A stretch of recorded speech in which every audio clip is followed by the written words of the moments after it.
In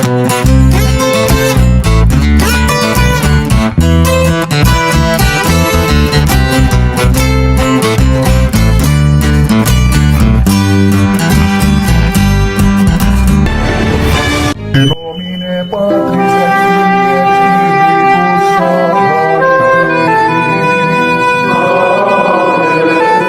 Dominus vobiscum.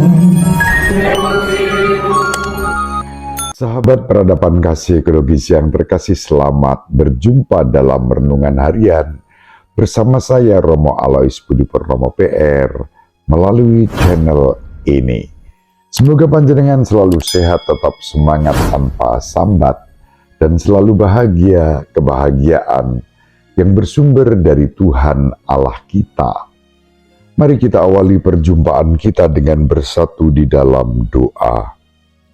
Allah Bapa, sumber keselamatan, masa sengsara putramu yang menjadi manusia dalam diri Yesus Kristus semakin mendekat. Meskipun mengetahui segala sesuatu yang akan terjadi, ia tetap rela mengorbankan diri demi menyatukan kami semua sebagai anak-anak-Mu. Semoga kami berani mengorbankan diri untuk keselamatan sesama dan keutuhan ciptaan dengan pengantaraan Kristus Tuhan dan pengantara kami yang hidup dan berkuasa bersama Diko dan Roh Kudus, Allah yang Maha Esa sepanjang masa. Amin. Sahabat peradaban kasih ekologis yang terkasih, mari kita baca bacaan Injil Yohanes bab 11 ayat 45 sampai 56. Banyak di antara orang-orang Yahudi yang datang melawat Maria dan yang menyaksikan sendiri apa yang telah dibuat Yesus terhadap Lazarus percaya kepadanya. Tetapi ada juga yang pergi kepada orang-orang Farisi dan menceritakan kepada mereka apa yang telah dibuat Yesus itu. Lalu imam-imam kepala dan orang-orang Farisi memanggil mahkamah agama untuk berkumpul. Mereka berkata, "Apa yang harus kita buat? Sebab orang itu membuat banyak mukjizat.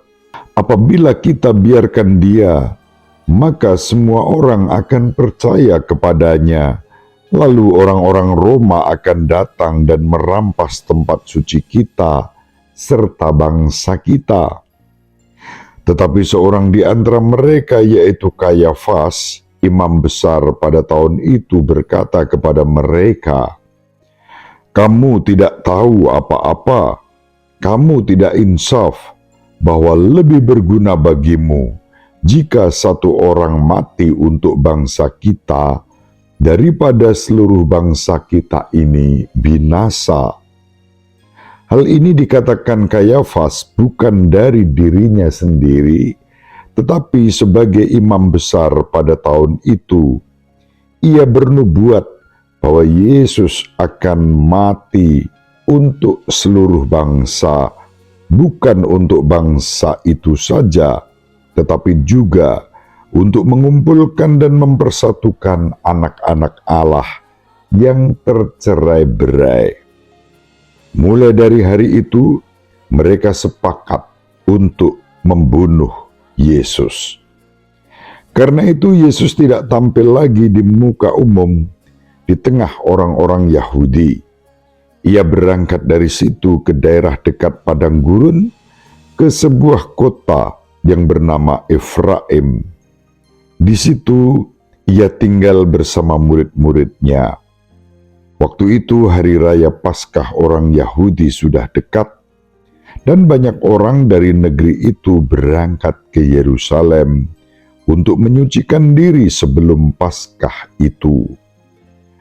Mereka mencari Yesus, dan sambil berdiri di dalam bait Allah, mereka berkata seorang kepada yang lain, "Bagaimana pendapatmu?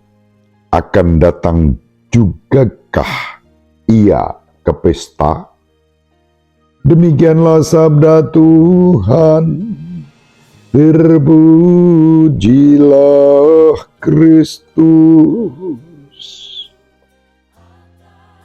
Sahabat peradaban kasih ekologis yang terkasih, Injil yang diwartakan kepada kita pada hari ini diawali dengan reaksi atas mujizat yang dibuat oleh Yesus, dan itu mujizat yang paling dahsyat, yakni membangkitkan Lazarus yang sudah 3 hari dimakamkan. Tanggapan Sanhedrin terhadap kebangkitan Lazarus yang dibuat oleh Yesus bukanlah tanggapan iman, melainkan ancaman. Mereka mengancam Yesus.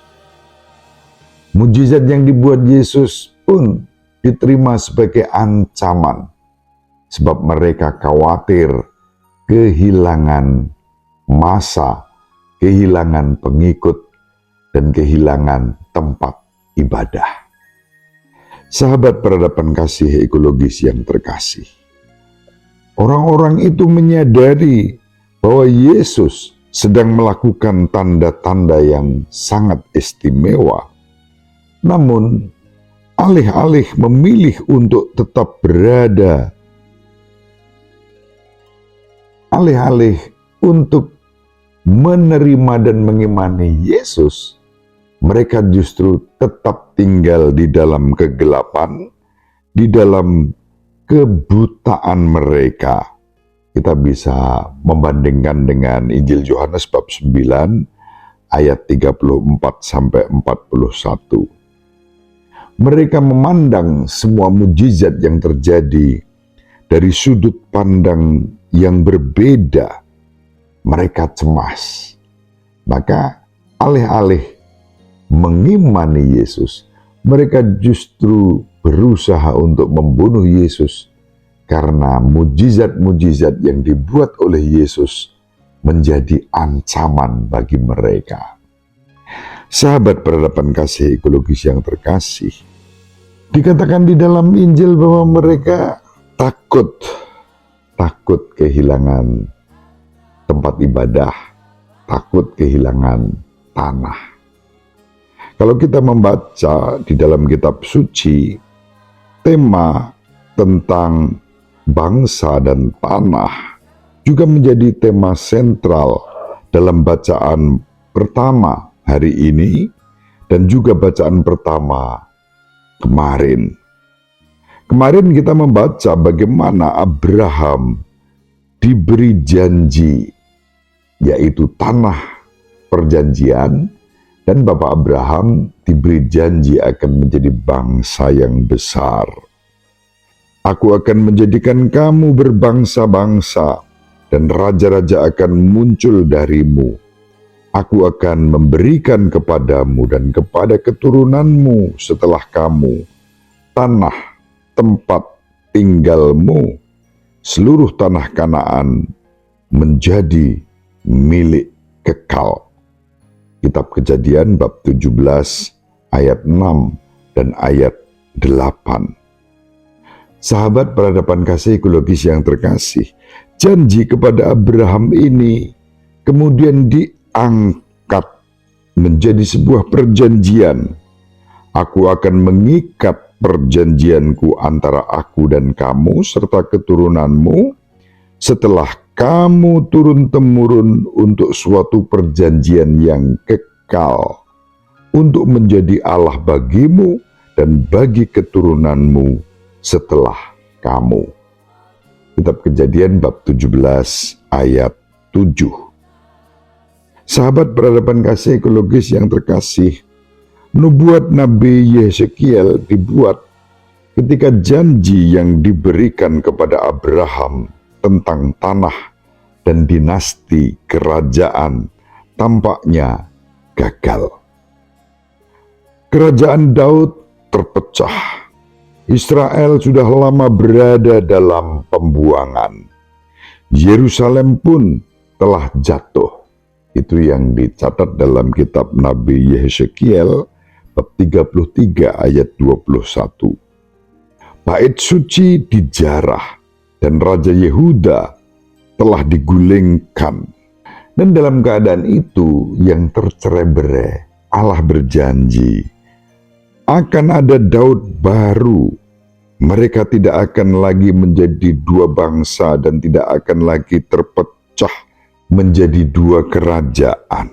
Bahkan dijanjikan akan ada Daud yang baru, hamba Tuhan yang baru, yang memerintah mereka. Allah akan membuat perjanjian perdamaian. Sayangnya, perjanjian-perjanjian itu tidak ditanggapi dengan baik saat Yesus yang menggenapi perjanjian itu hadir di tengah-tengah mereka. Mereka tetap membutakan diri, menulikan telinga, tidak mau mendengarkan Yesus. Bahkan alih-alih mereka justru berencana untuk membunuh Yesus. Sahabat peradaban kasih ekologis yang terkasih, dalam situasi yang seperti itu, Yesus hadir sebagai penggenapan sempurna perjanjian Allah. Kendati pun tidak mendapat tanggapan yang semestinya di antara bangsanya sendiri. Kita diajak untuk berani mengandalkan Kristus yang kita imani. Di dalam Kristus, penggenapan janji Allah diberikan kepada kita. Mari kita saling mendoakan agar kita semakin mendekati minggu sengsara ini juga mempersembahkan iman dan bukan menjadikan kebaikan-kebaikan yang kita alami sebagai suatu ancaman. Dibutuhkan kerendahan hati, kerelaan, dan rasa syukur menerima segala rahmat yang dilimpahkan kepada kita oleh Tuhan sendiri. Semoga bermanfaat. Ibu Maria selalu mendoakan kita. Bapak Yusuf merestui kita dengan keheningannya. Semoga panjenengan semua sahabat peradaban kasih ekologis yang terkasih bersama seluruh anggota keluarga dimanapun berada dibimbing, dilindungi, dan diberkati oleh Allah yang Maha Kuasa, Bapa dan Putra dan Roh Kudus. Amin. Terima kasih, salam sehat tetap, semangat tanpa sambat, selalu bahagia, kebahagiaan yang bersumber dari Tuhan Allah kita. Salve, shalom, salam sejahtera, berkah dalam. Sahabat peradaban kasih yang terkasih, sampai jumpa pada episode berikutnya. Terima kasih atas kebersamaan kita. Salam peradaban kasih ekologis, berkah dalam.